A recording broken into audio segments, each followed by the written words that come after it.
only record. Santosh, do it after 5 minutes. You speak. Do it after 5 minutes. Mr. Raghov Chadha, you speak. You are losing your time. TRAI का data मैं बोल रहा हूँ, TRAI का data बताता है कि भारत में 125 करोड़ मोबाइल फोन यूजर हैं, जिसमें से 90% प्रीपेड प्लान के यूजर हैं।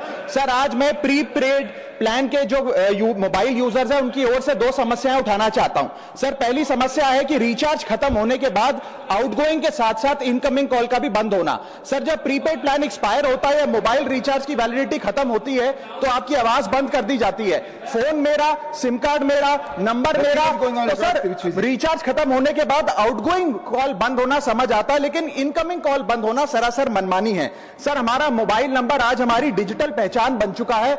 एसेंशियल कम्युनिकेशन जैसे कि UPI payment, banking, OTP, train ticket OTP, PAN Aadhaar authentication, interview का कॉल, हॉस्पिटल का कॉल, मां बाप का गांव से कॉल, तमाम चीजें इनकमिंग कॉल और इनकमिंग एसएमएस से आती है और वो इसलिए बंद कर दिया जाता है कि इंसान एक रिचार्ज कराना भूल गया।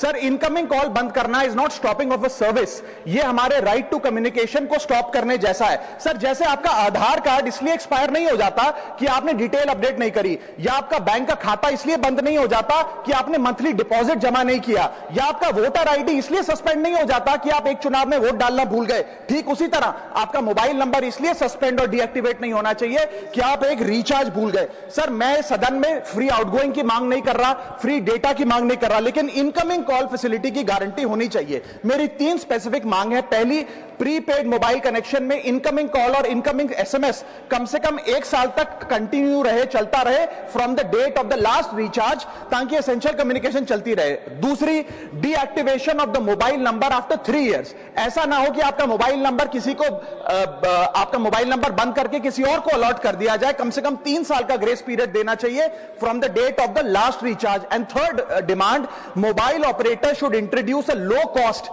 Incoming only plan. वो लोग जो सिर्फ इनकमिंग के लिए फोन रखते हैं उनके लिए, जैसे कि 10 रुपए में 180 दिन की इनकमिंग कॉल की फैसिलिटी, इस प्रकार की स्कीम्स मोबाइल ऑपरेटर को लानी चाहिए।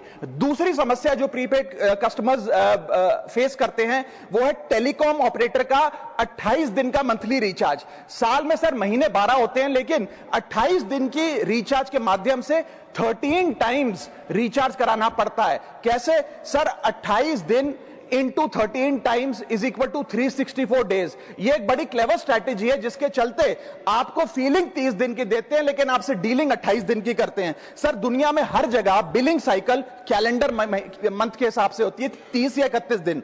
आपको मंथली सैलरी, लैंडलॉर्ड का रेंट, बैंक की ईएमआई, बिजली पानी गैस का बिल, तमाम चीजें 30 या 31 दिन के महीने के हिसाब से होती हैं। लेकिन ये मोबाइल ऑपरेटर, टेलीकॉम ऑपरेटर 28 दिन के महीने के हिसाब से आपको रिचार्ज प्लान बेचते हैं, ताकि साल में एक अतिरिक्त रिचार्ज आपको मिल जाए। मैं उम्मीद करता हूं कि इसे भी समाप्त किया जाएगा।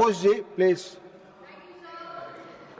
Lord Jagannath Temple in Digha is not merely a structure of brick and mortar. It is a beacon of a civilization, a culture and a philosophy of faith that Bengal has nurtured for centuries. Inaugurated less than a year ago, built in the majestic Kalinga architectural style, the temple has already drawn nearly 1 crore visitors from more than 150 countries. On Akshaya Tritiya, April 30, 2025, Bengal opened the gates of the Jagannath Temple. 213 feet of devotion rising from the shores of the Bay of Bengal, and the people responded. 1 crore devotees in just 8 months. Nearly 50,000 pilgrims every day, turning what was once a quiet seaside town into one of India's fastest rising spiritual destinations.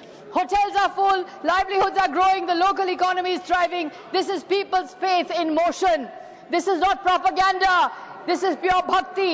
It is not a temple built to divide, intimidate or score political points. Bengal says something very simple and very profound. We do not weaponize faith, we live it. Across our land, across Bengal stand the symbols of pluralism. The tomb of Mother Teresa, Nakhoda Masjid, Belur Math, ISKCON Temple, Azan and temple bells, Kirtan and Qawwali, Sufi, Jesuit, Buddhist, Sikh, all coexist in Bengal's spiritual vibrancy. Because Bengal is a rare land of Ramakrishna Paramahansa, who taught us Jata Math, Tata Path, many roads, one God. Bengal is the land of Chaitanya Mahaprabhu, whose message of humility teaches us humbler than grass, more tolerant than a tree. Bengal is the land of Swami Vivekananda, who warned us that while superstition may be the great enemy of man, bigotry is far worse. Bengal is the land of Rabindranath Tagore, who reminded us the world is a united stream of life. For centuries, our philosophy has echoed the ancient truth. Ekam sat vipraha bahuda vadanti. Truth is one, the wise call it many names. And that truth is lived in Bengal every day. The Jagannath temple in Digha welcomes every caste, every creed, every community, open, inclusive, without gatekeeping. Our Chief Minister's words capture perfectly 21st century modern secularism. Dharmo Jajjar, Utshab Shabar. Everybody has their personal religion, but we celebrate festivals together. The Jagannath tradition is a civilizational bridge between Bengal and Odisha. Countless pilgrims journey along the coast and show that there is spiritual sharing between Bengal and Odisha. This is Bengal's heartbeat. People-powered devotion. We do not build temples to frighten minorities. We do not build temples to manufacture enemies. We do not build temples to claim monopoly over faith. The Jagannath temple stands as proof that Bengal's spirituality is expansive, confident, fearless, welcoming the world while safeguarding its plural soul. Sir, I invite every member of this august house, including you, to please visit Lord Jagannath in Digha. Jai Jagannath, Joy Bangla. श्रीमान हर्ष Mahajan ji. Honorable Chairman, sir, Himachal Pradesh is one of India's most important tourism destinations. In last year alone, Himachal welcomed nearly 1.8 crore domestic and 80,000 foreign visitors. This sector contributes greatly to the state's GDP, sustaining lakhs of livelihood.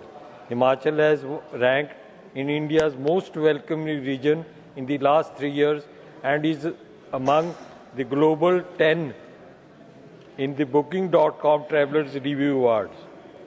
Sir, Himachal's religious tourism potential is immense. Sacred shrines like Jwalaji, Chintpurni, Naina Devi and Chamunda attract lakhs alongside the spiritual Manimesh, Kinnar Kalash Yatras and Chamba's Lakshmi Narayan temples. Furthermore, Dharamsala, home to His Holiness the Dalai Lama and the ancient monasteries of Lord Spiti, make the state a global hub for Buddhist tourism. The state also offers world-class adventure tourism for paragliding from Bir Biling to trekking in Spiti and Kinnaur and skiing in Solong Valley. I would like to thank the Honourable Prime Minister and the Government of India for strengthening tourism through initiatives such as Savdesh Darshan and Prashad, improving connectivity and promoting development. The Union Budget has also announced the development of trekking routes which will further benefit Himachal Pradesh. However, sir, we must address the weaknesses of the Himalayan ecosystem. Recent disasters, including cloudbursts and landslides, serve as a stark reminder that our growth must be balanced. Challenges such as unplanned construction, waste management, parking, traffic congestion in our hills require urgent scientific intervention to protect environment and the people.